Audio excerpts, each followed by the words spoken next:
Mudou. Eu acho que o imigrante brasileiro hoje, ele tem um perfil totalmente diferente. Eu e você, a gente chegou no mesmo ano aqui, então há 7 anos atrás. E o imigrante hoje, desses 5 anos pra cá, de 7 anos pra cá, é um imigrante que ele veio atrás de uma vida melhor, mas ele não tinha uma vida ruim no Brasil. Eu acho que o perfil do brasileiro de hoje, ele quer alguma coisa melhor, mas ele tem estudo, ele tem pós, ele fala inglês, ele tem uma bagagem, ele realmente quer uma qualidade de vida, às vezes. Ele tá procurando uma segurança, uma escola bacana pros filhos. E aí, galerinha, tudo muito ótimo? Eu sou o DB, tudo bem com vocês? Comigo tudo muito ótimo, galerinha. Antes do assunto do vídeo, vamos aos recados básicos. É novo no canal? Se inscreve, que aqui são pelo menos 3 vídeos por semana. Inscrito antigo? Verifica a sua inscrição, tá tudo ok? O sininho tá ativado? Verifica aí. E se você não está recebendo as notificações dos meus vídeos, já deixa aí nos comentários que eu quero saber se você está recebendo ou não. O bate-papo de hoje é com a Thaís May. A Thaís, ela tem uma empresa aqui nos Estados Unidos que pode ajudar você a entrar no mercado de trabalho americano, galera. A Thaís aproveita todo o seu histórico acadêmico do Brasil e também todo o seu histórico profissional, independente se você tem graduação ou não. Mas vamos deixar a Thaís falar por ela. Confere esse bate-papo que tá incrível. Talvez você nunca viu na internet coisa parecida. Então, presta atenção, vamos lá. Oi, Thaís. Metade, né? Tudo bom? Muito obrigado por vir aqui na minha casa pra gente bater um papo e você passar um pouco de informação para essa galera que está nos assistindo, principalmente do Brasil. Mas algumas pessoas não te conhecem, eu tenho certeza que muitas já te conhecem. E eu gostaria que você olhasse aqui para essa câmera e falasse um pouco de você. Com certeza. Obrigada a você pelo convite, Gibi. Meu nome é Thaís May, eu moro aqui nos Estados Unidos há 7 anos. Hoje eu sou mentora de carreira para brasileiros que querem trabalhar e desenvolver uma carreira profissional aqui nos Estados Unidos. Mas não foi sempre assim. Eu vim como au pair, eu já fui estudante, passei por vários processos até encontrar o meu lugar no sol aqui no mercado americano. E hoje é meu trabalho ensinar vocês a fazer o mesmo. Qual foi o dia que você pisou aqui? 25 de janeiro de 2015. Muito frio. Cheguei na pior nevasca de todas em 2015, então eu fiquei preso no aeroporto de Nova York por 3 horas. Eu vim como au pair, né? Então é um programa onde a agência vai te buscar, a gente fica em treinamento por uma semana de primeiros socorros, essas coisas, depois a gente vai pra casa da família. E aí no primeiro dia eu cheguei e fiquei 3 horas preso no aeroporto, não tinha celular, não tinha internet, não tinha nada, não conhecia ninguém, eu vim sozinha. E aí depois de 3 horas eu já tava desesperada.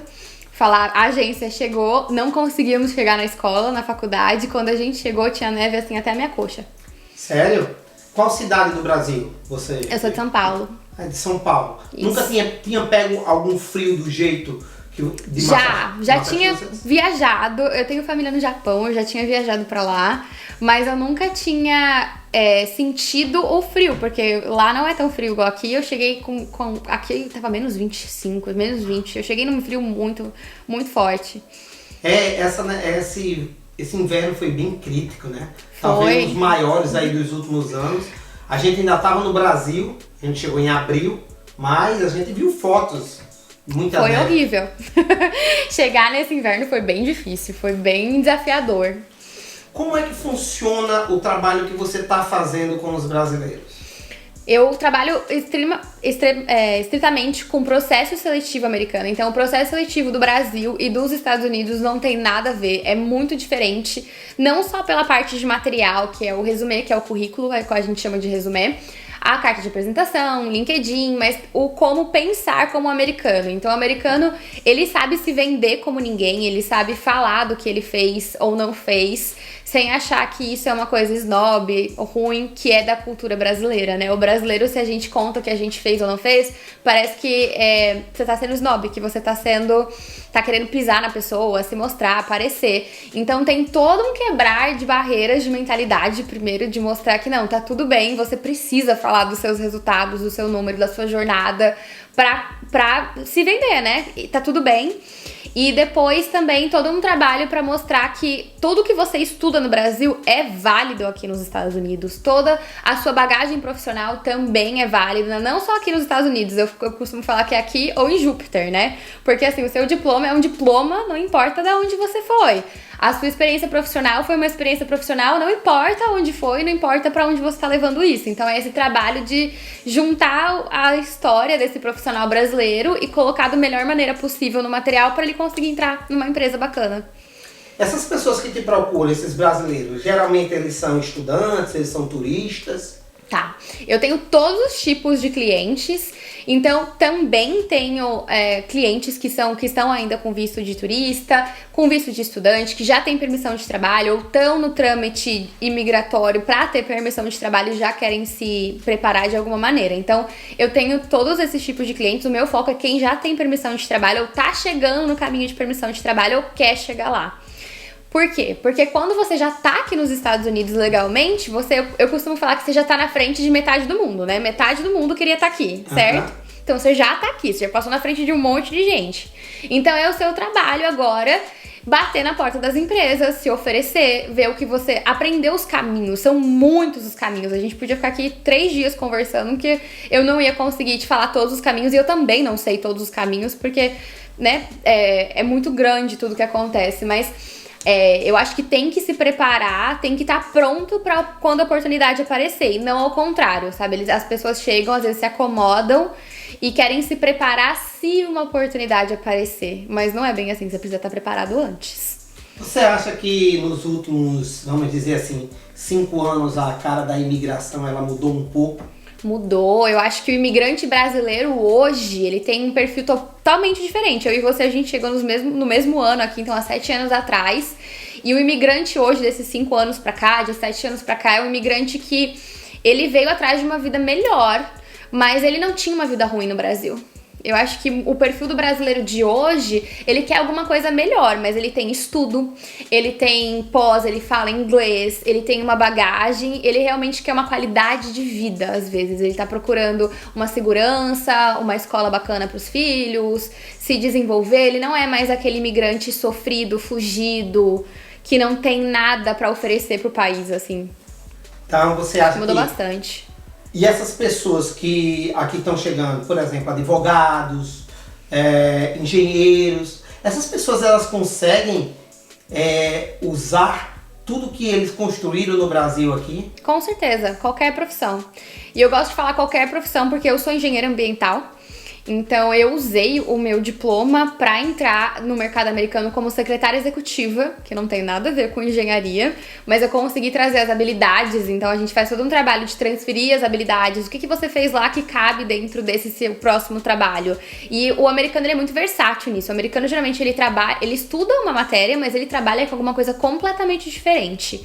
E eles trocam de trabalho como eles trocam de camiseta. Porque eles estão sempre atrás da melhor oportunidade, do que ensina mais, do que paga mais. Então, sim, dá pra usar o seu diploma, não interessa de onde foi. Até se eu puder contar um caso aqui hoje. Hoje, a gente teve a aprovação de uma aluna que ela era formada em veterinária no Brasil. Chegou aqui nos Estados Unidos como au pair, então pro programa de babá, foi babá, e aí ela acabou casando, conseguiu o green card. E ficou como professora de criança por uns 3, 4 anos. E esse ano ela decidiu que ela não queria mais isso, mas ela não queria ser veterinária. E aí ela conheceu a gente fez todo o processo. Ela foi aprovada hoje na Ajinomoto, que é uma multinacional, aqui em Ayer, em Massachusetts, como Supply Chain Analyst, para trabalhar na fábrica com Supply Chain. Então a gente conseguiu trazer todas as habilidades dela. Por quê? Porque ela era professora, certo? O que é pra ser professora? É processo.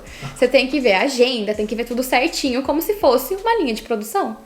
E a gente conseguiu mostrar isso tudo no material, ela conseguiu hoje a oferta dela. Me diga uma coisa, quando você fala esse aprovar, como é todo esse trâmite?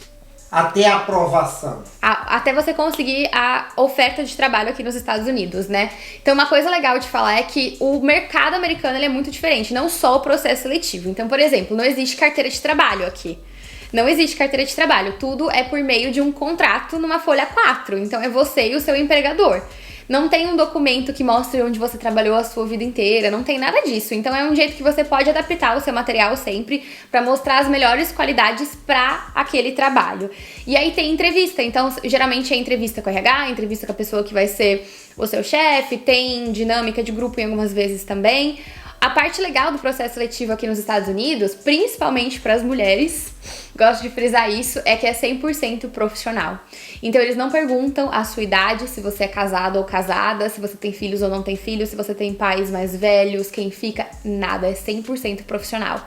Então, onde você já trabalhou, qual que é o seu estudo, por que você quer trabalhar para essa empresa, o que você pode ajudar a gente, e é isso. É bem legal. Pô, bem interessante, né? É muito legal, muito bacana, porque você não é discriminado pela tua idade, você não é discriminado pelo seu gênero, raça, nada disso. É muito mais acolhedor do que o mercado brasileiro. E é muito interessante porque o brasileiro chega aqui nos Estados Unidos e acha que não, só contrata o americano. Quando na verdade não, eles contratam todo mundo.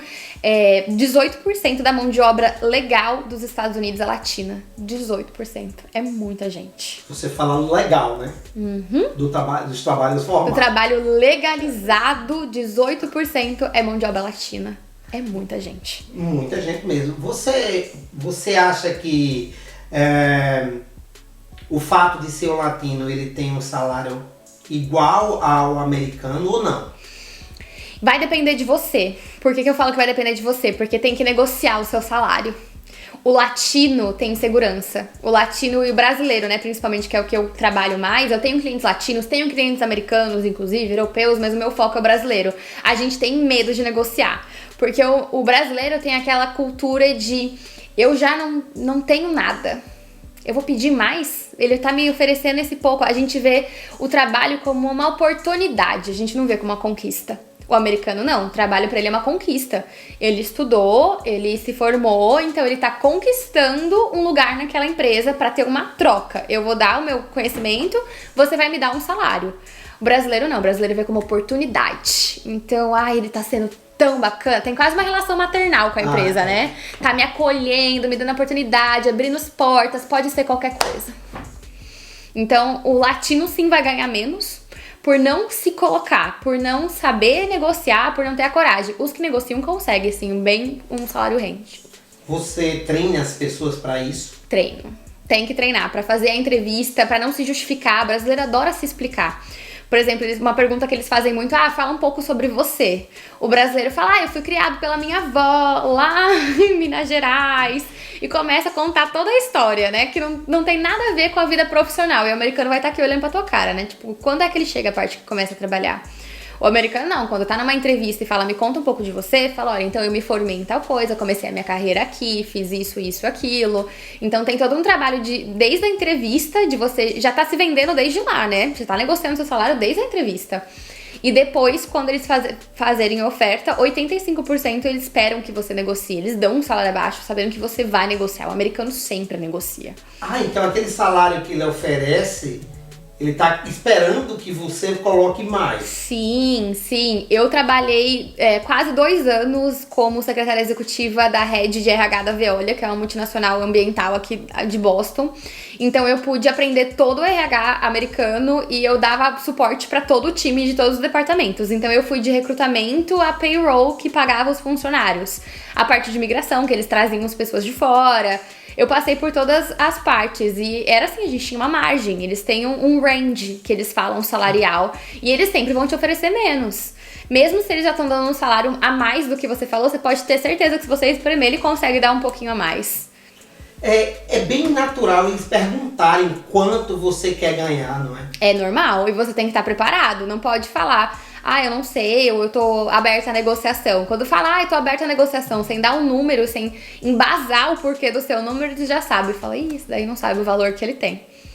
O que eu vou fazer? Eu vou pagar menos, porque a empresa não é justa, né? A empresa não é mãe, do jeito que a gente acha. Eles querem lucro, eles querem ganhar. O mundo corporativo, se tem uma coisa que ele não é justo. Então, se você não se colocar o seu valor, eles vão pagar o mínimo possível. Eles estão ganhando em cima disso. Eles querem ganhar. Em questão de idade, você vê que tem condições de as pessoas acima dos 40 anos, com certeza, dos 50 anos, com certeza, que teve aquela bagagem no Brasil, tipo assim, trabalhou 25 anos numa empresa. Com certeza, eu tenho muitos mentorados alunos com 40 plus, que conseguiram aqui em nível senior já, porque você chega aqui, parece que a gente chega uma folha em branco, né? A gente não é uma folha em branco, você tem tudo que você fez no Brasil de experiência de mercado, que conta muito. A única coisa é que você vai estar desenvolvendo isso numa outra língua. Então eles já conseguem salários bons, níveis bons, conseguem sim. Ultimamente, eu tenho visto aqui que, a gente chegou na mesma época, quando a gente chegou, eu acho que você deve ter notado que as legalizações, quando se falava de green card, existia uma barreira muito grande. É uma coisa que a gente vê que agora está diminuindo, que as pessoas estão conseguindo, através de EB2, de EB3, ter os seus green cards. Mas muitas pessoas estão conseguindo o green card, mas estão fazendo as mesmas coisas é o que eu vejo. Que faziam antes. E aí, o que é que precisa para que esse povo vá adiante? Confiança. Eu acho que o que o brasileiro tem é de não confiar que ele tem um lugar no mercado também. E é uma coisa muito do nosso povo, porque chega aqui o indiano, o chinês, o europeu, que fala aquele inglês carregado de sotaque, que a gente sabe que é, e se joga no mercado, eles não estão nem aí. Você que me entenda. Eu tenho todo o meu conhecimento, a empresa tá precisando de mim, você que me entenda. E em todas as empresas que eu trabalhei aqui em Boston, não teve uma empresa que eu trabalhei que tinha 100% um time americano. Nunca foi assim. Todos os meus times tinham pessoas do mundo inteiro, então tinha um monte de accent, tinha um monte de sotaque, tinha várias diferenças e tava tudo bem. Então eu acho que primeiro é o brasileiro confiar que ele também pode. A gente tem a síndrome do vira-lata muito forte, né? Fala que é muito real isso, a gente não acredita que o nosso inglês... A gente quer ter inglês perfeito, não precisa ser perfeito, precisa ser suficiente pra empresa. Então às vezes a empresa tá precisando tanto da tua mão de obra especializada, ninguém sabe daquele software, ninguém sabe daquela coisa. Você sabe que pra eles o inglês mais ou menos vai estar bom. Porque você sabe que o inglês desenvolve mas não consegue achar a pessoa que tem a habilidade que você tem. Então as pessoas têm que acreditar e têm que tentar. É uma coisa, processo seletivo não é legal. Ninguém acorda e fala, hoje eu quero fazer uma entrevista. Nossa, eu vou ali fazer. Não, a gente não tem essa vontade, porque o processo seletivo é com base no quê? No não. Você já tem ele? Não, você já vai com ele. E ser humano gosta de não? Não gosta. Então é todo um processo de saber que você vai tomar vários nãos. Eu mesma tomei 100 nãos antes do meu primeiro emprego aqui em Boston. E eu não tô exagerando. Eu fui babá por 3 anos, porque eu fui essa pessoa que eu tive meu green card na gaveta por 6 meses. Eu morria de medo. E é muito interessante porque a gente acha que quando o green card chegar vai acabar todos os problemas, né? Era assim que eu via, pelo menos. Eu achava que ia chegar na minha mão e que ia cair um raio na minha cabeça, que tudo ia ser diferente. Aí quando chegou eu falei, e agora? E lá, quando eu recebia anos atrás, eu não tinha internet do jeito que tinha hoje, não tinha ninguém falando de trabalho, não tinha brasileiro que se ajudava. E eu era formada já em engenharia, eu tinha toda uma bagagem, eu trabalhei 10 anos numa multinacional no Brasil. Eu falei, eu não quero ficar nisso pra sempre, eu não quero. Eu não acho que eu preciso disso. Tem que ter outro caminho, não é possível. Eu sempre fui mais inconformada, assim. E aí, mas fui ser babá. E aí, depois de 3 anos sendo babá, 1 ano com o green card na gaveta, eu era de uma família holandesa e eles foram embora. E eu fiquei desempregada mais uma vez. E aí, eu já tava procurando outra família. Meu marido falou assim, mas de novo? Você já fala inglês fluente, você é formada, tá com o green card na mão, qual que é a desculpa? E aí, eu fiquei sem saber o que responder, porque era medo. Era insegurança. E ele falou, olha, eu consigo segurar aqui em casa 3 meses. Vai descobrir como é que é. Fala com os nossos amigos. A gente sempre teve uma rede de amigos americanos grande.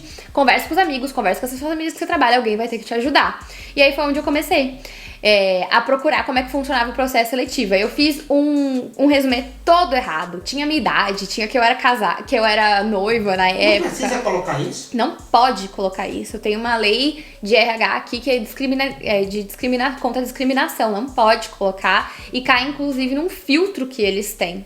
Você bota foto também no resumê? Também não pode. Não pode foto, não pode data de nascimento, não pode status imigratório, estado civil, endereço completo. Não pode nada disso. É bem diferente. É realmente o seu nome, o seu e-mail, o seu telefone e o que você fez. Só isso. Eu vejo muita gente com green card também e eles usam uma desculpa muito grande. Tipo assim, eu tô trabalhando, entregando comida, eu ganho mais dinheiro do que eu tivesse parado num escritório. Eu tô na faxina, eu vou ganhar mais dinheiro. Da faxina a gente tem bastante cliente também. Temos alunas que acordaram, na verdade, pra essa realidade, porque é um dinheiro ilusório. Você pode estar ganhando muito dinheiro na mão. Vamos supor, a maioria das minhas clientes ganham 10 mil dólares por mês, tá? Uau! Eu tenho alunas que estão ali nos 10 mil dólares por mês. Bruto. E aí, a hora de tirar a gasolina, de tirar os produtos, a helper, tudo fica ali com 5, 6 mil na mão, tá? Isso aí é um salário de 60 mil por ano, que é um salário inicial excelente que eu consigo colocar se você tem pelo menos uma faculdade de 2 anos de experiência no Brasil. Sério? Uhum. Então começa por aí. Então por isso que eu falo que é um dinheiro bem ilusório. Você já começa ganhando entre 50 e 60 mil no mercado aqui. E, mas a faxina não vai servir pra nada. Claro que vai servir. A gente coloca que você cresceu um business. Você cresceu um business, você tem que cuidar de agenda, de cliente, atendimento ao consumidor, marketing financeiro. Sim. Tem tudo isso que a gente pode colocar. E no final eu sempre falo pra elas, pensa comigo, você não tem férias pagas, não tem feriados pagos, não tem benefícios que são o seguro de saúde, seguro dentário, o divisão, não tem aposentadoria, não tem o 401k que tem aqui, que a empresa na maioria das vezes dá um dinheiro, não tem bônus, não tem nada. Se hoje ou amanhã tua mão cair, acabou. Você não tem carreira. E outra coisa, mesmo se a mão não cair, se continuar com as duas mãos, uma hora a idade chega, uma hora a conta da saúde chega também. Então é uma coisa que não tem crescimento, a não ser que você já esteja pensando em fazer uma empresa onde daqui a uns anos você consiga sair e ficar só gerenciando. Excelente. Mas você não vai crescer do jeito que você pode crescer numa empresa. Eu tenho... Hoje, eu moro aqui há 7 anos, mas que eu tô no mercado americano, eu fiquei 4 anos no mercado americano. Hoje, quando eu sou abordada, é pra vagas de pelo menos 150 mil dólares por ano. Tendo a minha faculdade, tendo 4 anos de mercado aqui. Então, dá pra ganhar salários muito bons se você souber como fazer isso. Aqui entra o meu trabalho da parte do processo seletivo de novo. E aí entra a parte do você tem que querer muito. Eu quis muito. Quando eu saí dessa de babá que a gente começou a conversar pra conseguir entrar numa empresa, eu fiquei 2 meses fazendo entrevista todo santo dia. Eu fiz esses currículos errados, fiz tudo errado. Eu descobri que tem agência de recrutamento aqui nos Estados Unidos gratuito e as pessoas não usam. Fiquei a melhor amiga de todas as agências aqui. Eu ia almoçar com eles, eu ia tomar café. Eu plantava no escritório deles e pedia ajuda assim o máximo que podia. Eu fui fazer workshop de carreira, processo seletivo. Achei em igreja, achei em prefeitura, achei na biblioteca, achei em escola, achei vários programas que eu pude fazer. Fui fazendo e aí comecei a fazer as entrevistas. Eu tinha uma meta de aplicar para 10 vagas por dia e aí ia conseguindo umas entrevistas. A primeira entrevista, eu não entendi nada, eu não consegui falar nada. Eu desliguei na cara do recrutador, chorei rios e eu falei, tá, vamos lá, amanhã tem mais. Na outra, coloquei no Viva Voz. Aí eu consegui entender, mesmo assim eu não conseguia falar. Eu falei, preciso ensaiar, treinar. Eu sei o que eles estão perguntando agora. Comecei a ficar decorado mesmo. Eu falei, não, eu vou conseguir. E aí depois de 100 nãos, porque eu fazia pelo menos umas 2, 3 entrevistas por dia. E foram 2 meses pra eu conseguir o meu primeiro emprego aqui no escritório como assistente administrativa. Eu entrei no Boston Children's Hospital. Foi meu primeiro emprego. Uma moça de uma agência de recrutamento que ela viu meu esforço, ela falou, você é inteligente, eu sei que você tá tentando, eu sei que é tudo bem diferente pra você por agora, mas eu vou te ajudar. E ela me vendia pras empresas, foi muito legal, e eu consegui esse emprego ganhando 60 mil por ano, foi meu primeiro emprego aqui nos Estados Unidos. Eu ganhava uns 5, 6 mil, que o pessoal ganha na faxina e acha que é muito dinheiro. Só que eu tinha férias pagas, eu tinha eles pagando a minha educação se eu quisesse, eu tinha bônus, eu tinha todos os benefícios. E foi excelente. Foi fácil? Não foi. Só que eu quis muito. E depois que eu comecei também não foi nada fácil. Até eu me adaptar, entender, e-mail, tem todo o outro processo pra você adaptar. Né? É um aprendizado, mas a gente não passa isso também quando começa na faxina? Sim. Porque quem começa na faxina não começa sabendo tudo feliz, não. Pelo menos lá eu sabia que eu podia me desenvolver. Lá eu sabia que eu tinha um plano de carreira, que eu podia ir pra outros lugares, tava ali falando inglês o dia inteiro, tava tendo contato com pessoas. Então comecei de um jeito bem sofrido, assim, mas eu falo que a diferença pra mim eu tenho pessoas também que têm o green card e não saíram do lugar, é que eu quis muito. Você acha que essas meninas da faxina, elas te procuraram porque elas estão infelizes no que estão fazendo? Com certeza, com certeza. A maioria das mulheres que eu recebo, elas são frustradas, porque elas têm um estudo no Brasil, elas têm anos de carreira e elas não escolheram.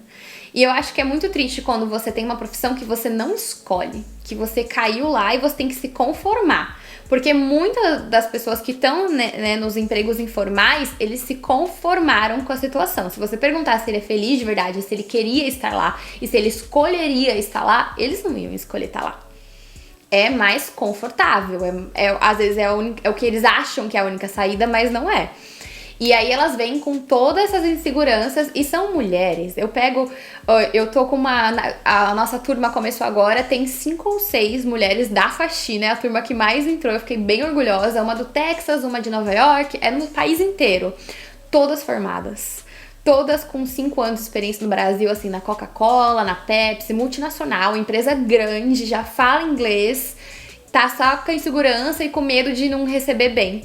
E estão todas animadas lá, começando o processo, e logo elas vão conseguir. Teve um caso do mês passado, ela chama Gabi, ela é do Kansas, era de Kansas City, que já é uma cidade bem restrita, assim, por número de vagas. Saiu da faxina direto pra Garmin, foi direto pra uma multinacional, na área dela. Que interessante. E geralmente essas meninas, elas já chegam ganhando bem? Ou menos do que elas ganhavam na faxina? Geralmente a gente consegue bater sim. A gente consegue colocar igual. Igual, né? Igual. E ali ela vai crescer lá dentro. Exatamente. Porque a hora que você faz as contas mesmo de B, elas não ganham tão bem assim. É um dinheiro muito ilusório. A hora que a gente fala, tá bom, vamos fazer a conta. Mesmo se teve uma, pra não falar que não, que ela ganhou uns 10 mil a menos por ano, assim, fazendo as contas, dava 10 mil a menos por ano. Só que ela vai ter aposentadoria, tudo que ela nunca teve.